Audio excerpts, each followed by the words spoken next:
Okay, hello everybody. Today's date is 9/21/2021 and the time is 8:30 p.m. My name is Leslie Williams. I live in San Diego, California. I'm a target victim and activist concerning the continued criminal expeditions of what is called as gang stalking. It's not stalking by gangs. I'm going to literally give you 60 seconds to get up and go get a pen and piece of paper. While you're doing that, you're not going to miss anything that's extremely important. And since you're doing it at the beginning of this video, you can always come back and watch what I state during that minute. That minute starts right now. Now, the subject matter of this two-part video series, which I'm going to title, Does Remote Neural Monitoring... let me backtrack. Brain-to-computer interface, gang stalking crimes. Now, this is probably going to be a two-part video series, and so that I can try and incorporate as many details as I possibly can so that you can walk away with a better than preliminary understanding pertaining to the subject matter.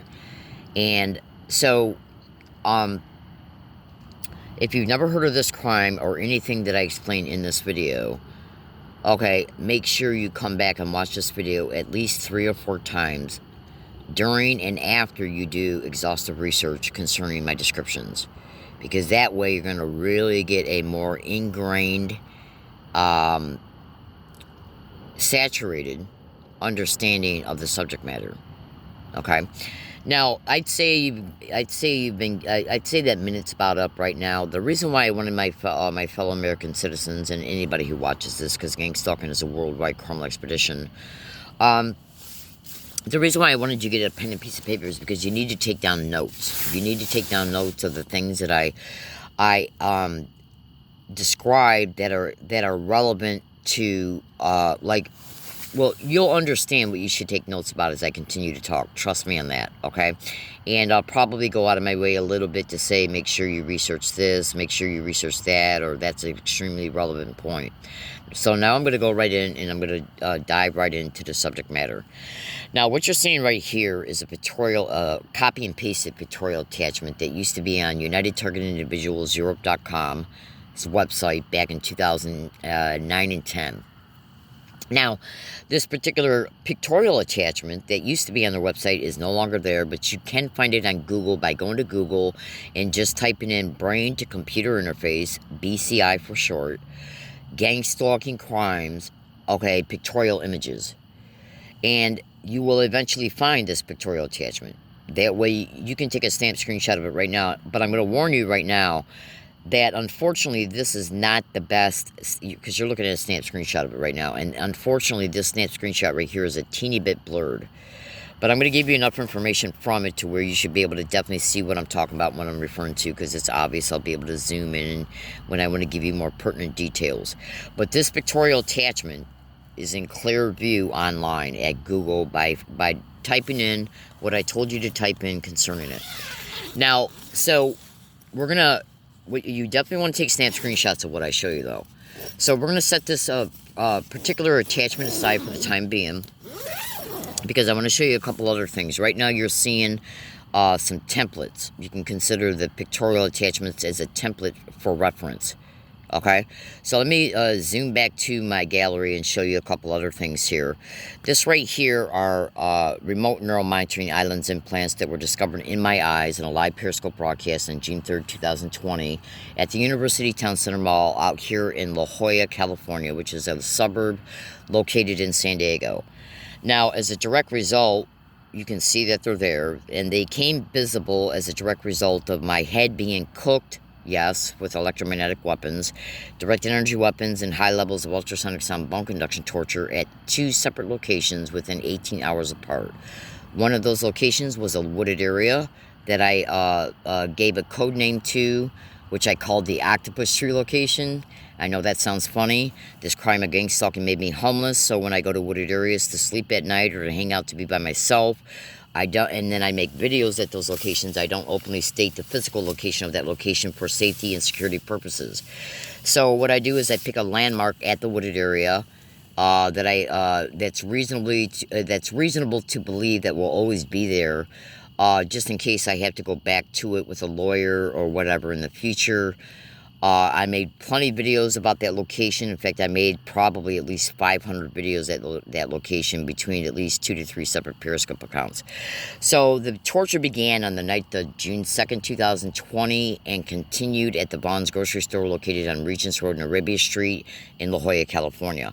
As a direct result of my brain being cooked and the water and the eye fluid in the eye and the surrounding tissues, it literally made the eye fluid and water boil into bubbles, just like you're boiling an egg, on the surface of the eyes, which you see there.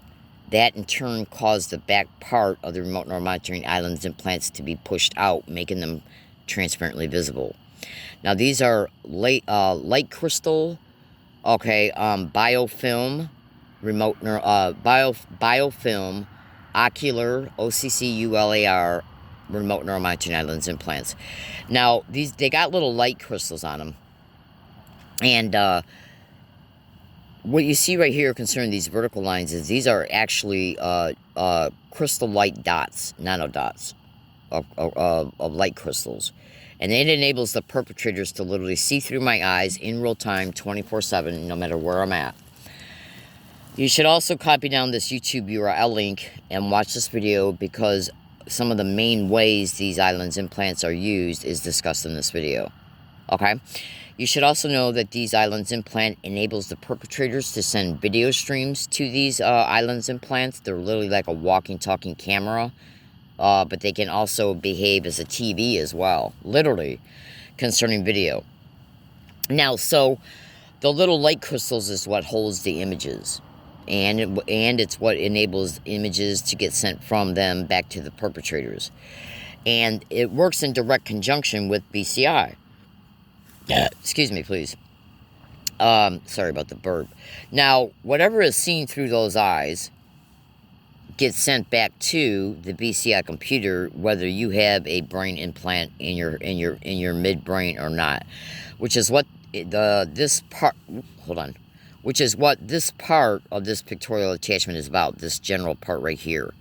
Now, this general part right here shows a brain implant put in the midbrain of the victim. Okay, and it's got an antenna lead that goes all the way up through the brain and stops right before the edge. It stops right before the skull. It does not perpetrate through the skull. Okay, it stops right at the base of the skull before going through the skull. And this antenna lead is more than likely, obviously, coated within something that doesn't allow any of the brain fluid or blood or anything to affect its electrical transmitting and receiving capabilities. Now, we'll get back to that in a minute. Let me show you this part of this diagram. This right here is what is called cochlear ear implants. Google all my descriptions to gangstalking, including gangstalking torture. Now, this right here, which you can clearly see, is another part of this pictorial attachment. And these ear implants, you can go to Google and type in audio implants and gangstalking, which can also be put up through the nasal system up into the brain, that also acts as an auditorial receiver and even a transmitter. And this one right here, though, is placed in the ear. Nano audio implants can also be placed in the ear. And so, but this is just your basic cochlear implants that are also being non-consensually put in gangstalking victims' ear without their consent or knowledge. Okay? Now, these ear implants have a sound processor on them. It has a speech analyzer on them, or a speech processor on them. And then electrodes get placed in the cochlear part. These cochlear ear implants are accessible through a phone, meaning that anything that the victim hears and is processed by and through the sound processor and the speech processor, that information gets sent to the electrodes that are placed, all of this is criminal, on the cochlear part of the ear mechanism, is interpreted and sent back to their computer on their end, and they're able to then engage in what is known as sound speech to text analyzing, meaning that, like, if you have one of these put in your ears, consensually or not, and if it's got Wi-Fi capabilities, whatever this ear implant hears gets sent back to their computer in sound, and then their computer's got software in it that translates it to text, so that the text can be read out pertaining to what is being processed in the ear. So if I say I'm going to Walmart in the ear of somebody who's got one of these, that statement will get sent back to their computer, but it will be translated into text, so it can be read by the criminally insane animals who are monitoring the computer to brain to computer interface. So basically, it's nothing but speech to text interpretation. Okay, concerning what they end up reading out on their end. And then right here, what we have over here is we have a back of the head implant. And we have and then one implant, and then in the back of the neck, and then 3 or 4 that go along the spine.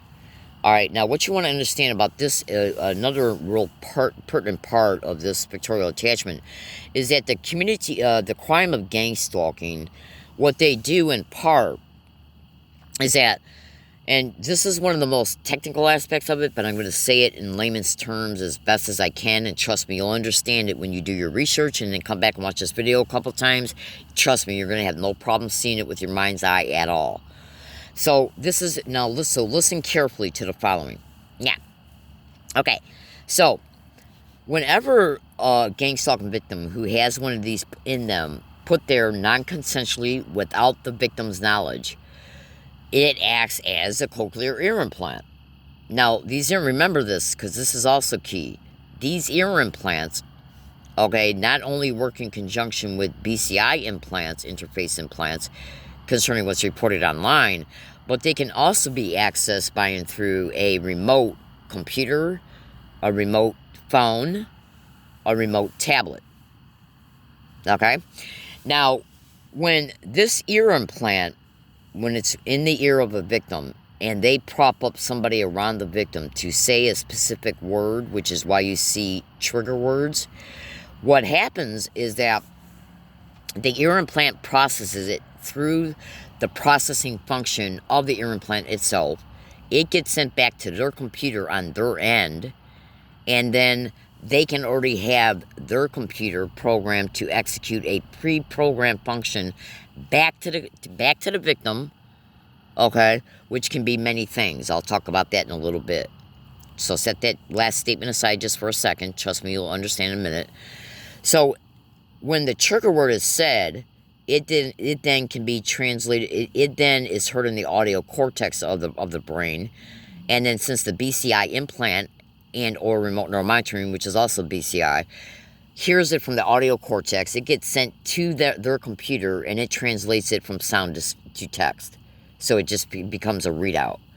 Now, when the computer analyzes the contents of the text, the computer itself, though, can also be pre-programmed to execute a specific function back to the victim when that computer reads the text from the victim from the audio cortex. Now, there's many things, though, that are reported to be involved concerning this ear implant. It can serve many other functions, too. So, let me show you something right here. First thing I'm going to do, write this down. The following term that I'm getting ready to say, right at this second, write this down. Go to Google, write down sound spectrum analyzer. Okay? Now, I'm going to assume you got an Android phone. If you got another type of phone, I don't know what type of app that you might have on your phone that would allow you to bring up Google Play Store or to go on any other type of app that allows you to download apps from the internet free, or whether you got to buy them or not, in order to download a sound spectrum analyzer. Okay, now hold on one second. Let me grab a pen here because I'm going to show you something. Oh crap, and I don't have a piece of paper handy, so let me just kind of say it to where I know you'll have a general idea of what I mean. Have you ever seen those type of stereos that were, I'm sure they're probably still in use to this day. Unfortunately, I don't have one of those sound spectrum analyzers apps downloaded on the phone I'm pointing to. I do got it on the phone I'm shaking, but I don't have it on the phone I'm pointing to in order for you to immediately see what I'm talking about. But if you've ever seen one of those type of stereos where when you're playing music from it, the console of the stereo, okay, will have these flashing lights that go up and down based on the rhythm and melody of the song you're playing. So you'll see a bunch of different lights go up and down based on the rhythm and flow of the music. Well, you want to download a sound spectrum analyzer that looks like that. And the reason why I tell you to do that is because if you were to take a sound spectrum analyzer app that has the ability to show you on a graph decibels, and then which would be vertical readouts, decibels for vertical readouts, and then horizontal for the frequency hertz readout of each sound that the analyzer is analyzing, then what you're going to be able to do is when you download that and you say specific words, you'll understand this in a second, you will see that that sound spectrum analyzer will kick out to you that the sound of each word has got its own specific sound frequency. So let's assume for a second that I got one up right now on this phone I'm pointing to. And then, just hear me out. Hold on, I got a burp. Excuse me. Hold on, I got a yawn now. Alright, hold on. Okay, so, that seems to happen a lot when I make videos. I don't know why. But check this out. So, let's assume for a second the phone that I'm pointing to right now, that you're seeing me point to, has one of those analyzer apps up. And so, these 4 fingers right here would be different bars on the sound spectrum analyzer.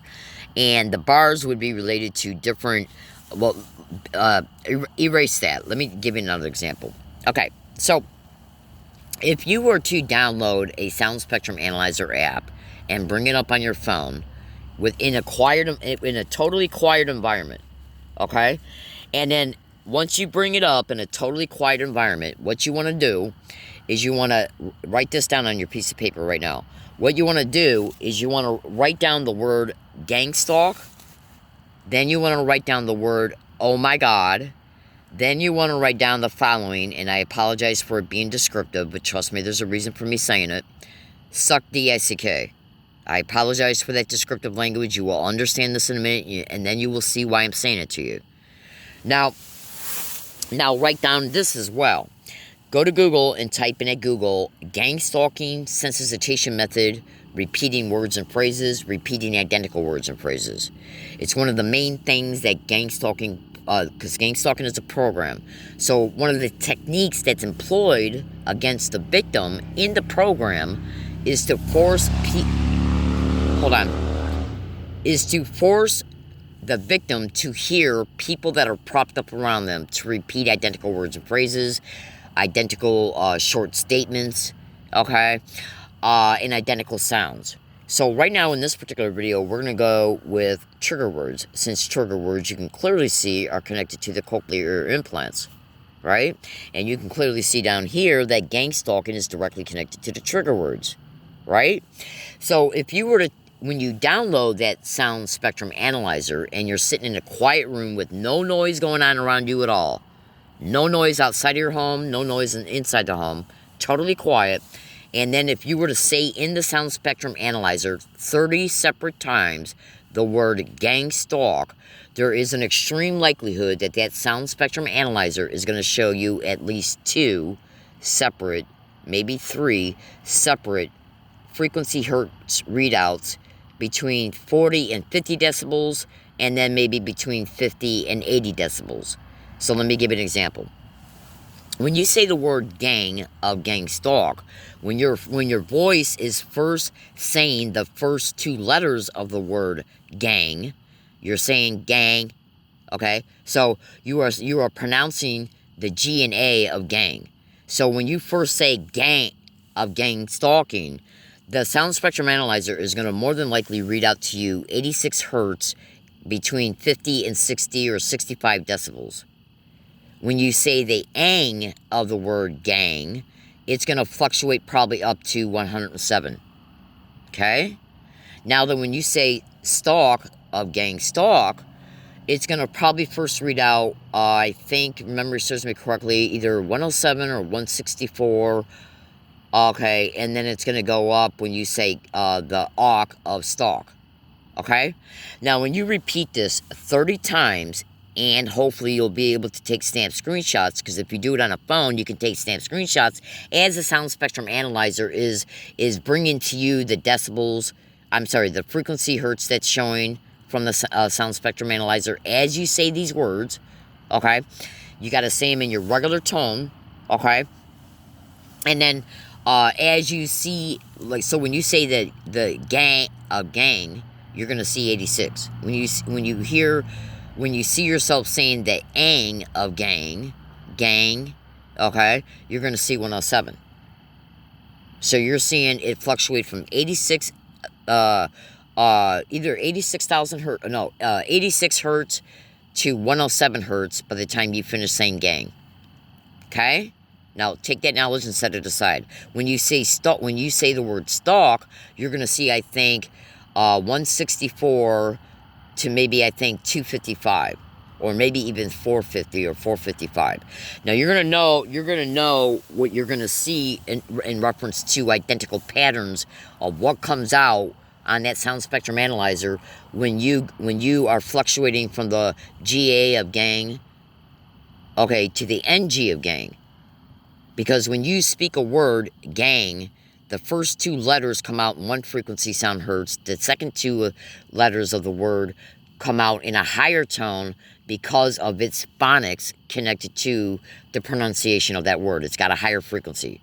Stalk is going to have a significantly higher frequency, as well as the awk of stalk. Okay? You're going to understand this in a minute, so just bear with me. Trust me. When you finish watching this video series, it's going to be at least 2 videos. Your mind's going to be blown. Now, when you say oh of oh my God, look at how many identical frequencies come up. Is it 86? Is it 107? So when you say oh of oh my God 30 times, look at what repeated frequency sound frequency comes up pertaining to the number and the decibel. Then when you say my, do the same thing. Then when you say God, do the same thing. Then when you say suck, do the same thing. And then and just like you did with gang and gang, you know, the first 2 letters of gang, the second 2 letters of the word gang, do the same thing with all these other words. Okay? So when you say suck and then suck D-I-C-K, and I'm extremely sorry for that graphic language, but that's literally what they've been saying around me. Non-stop for 11 years. Okay? It's been said over 1 million times in 11 years around me. Everywhere I go. Now, and I've got it caught on 8,700 audio files. So check this out. Now, what you got to understand here is that, so let me show you another snap screenshot here, because this is all intertwined. What I'm showing you right now is a readout from my ultrasound detector app, and this is a low readout compared to what my ears are forced to suffer daily, every second of every minute of every hour of every day, including when I'm sleeping. Now, this is a lower readout of what I endure. Okay? You should also know ultrasonic sound bone conduction causes non-stop consecutive concussions and permanent brain damage, as well as traumatic brain injury. Google ultrasonic sound bone conduction torture to gangstalking.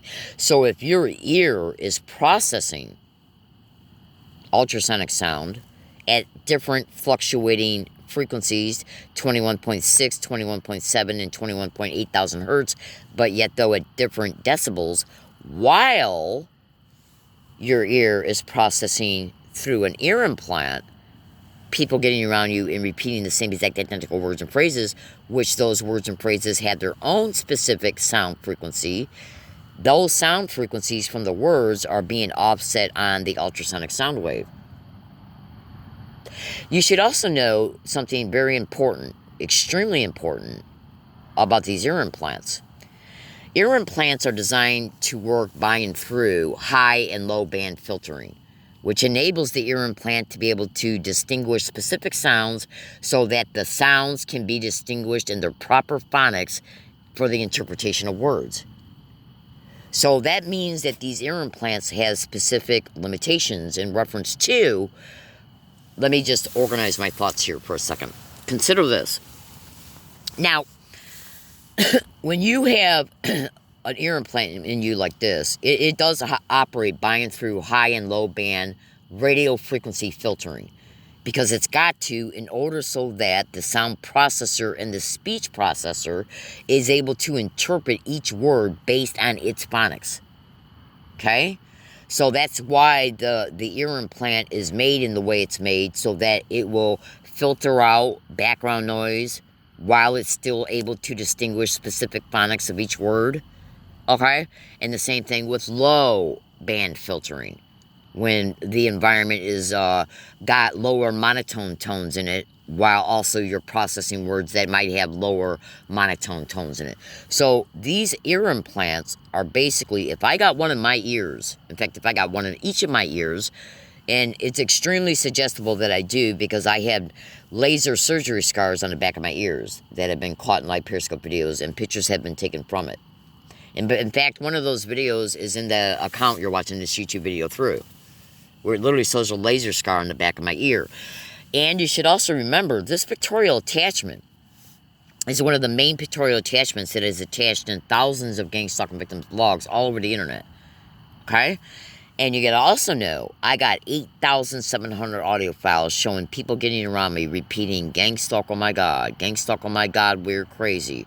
Gang stalk, oh my God, suck dick. Gang stalk, oh my God, suck my dick. Gang stalk, oh my God, suck the dick. And I do apologize for that descriptive language, but you gotta know what they're saying around me. I didn't develop their techniques. I'm not the host of this crime against me. They are.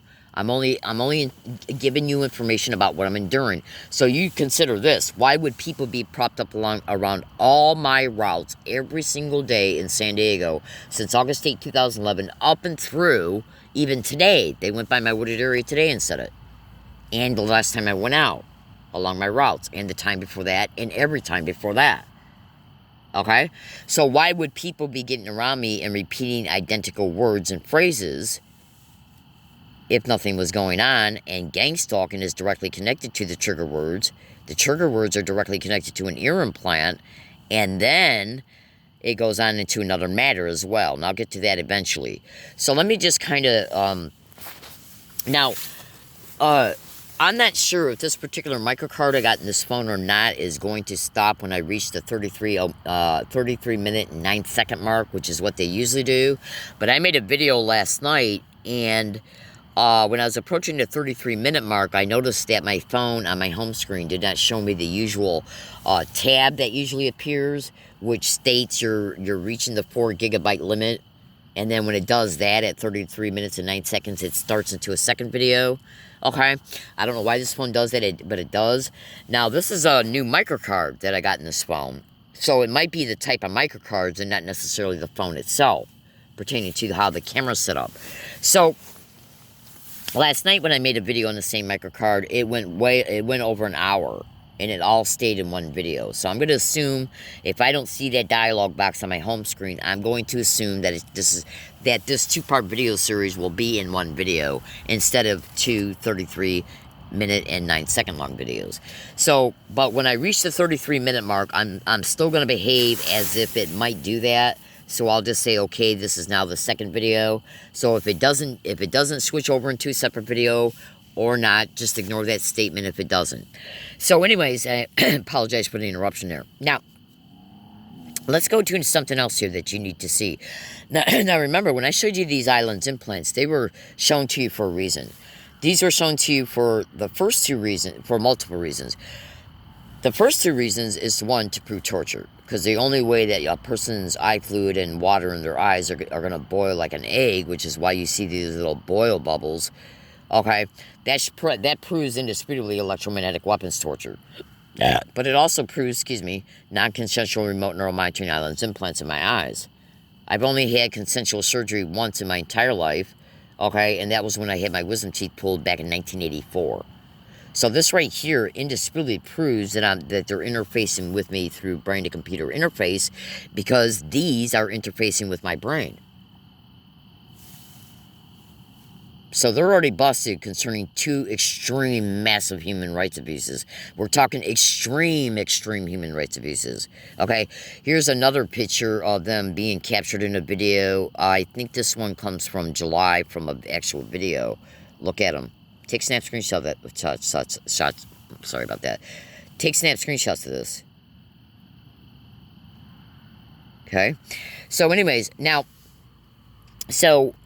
Let me see what else we got here, what I was going to do pertaining to this particular video. Now, this right here is another massively, this right here is kind of comes from another diagram related to what these satanic horrors are doing to gang stalking victims. So just when you go to Google and you type in remote neural monitoring, you're going to be able to see this diagram as well.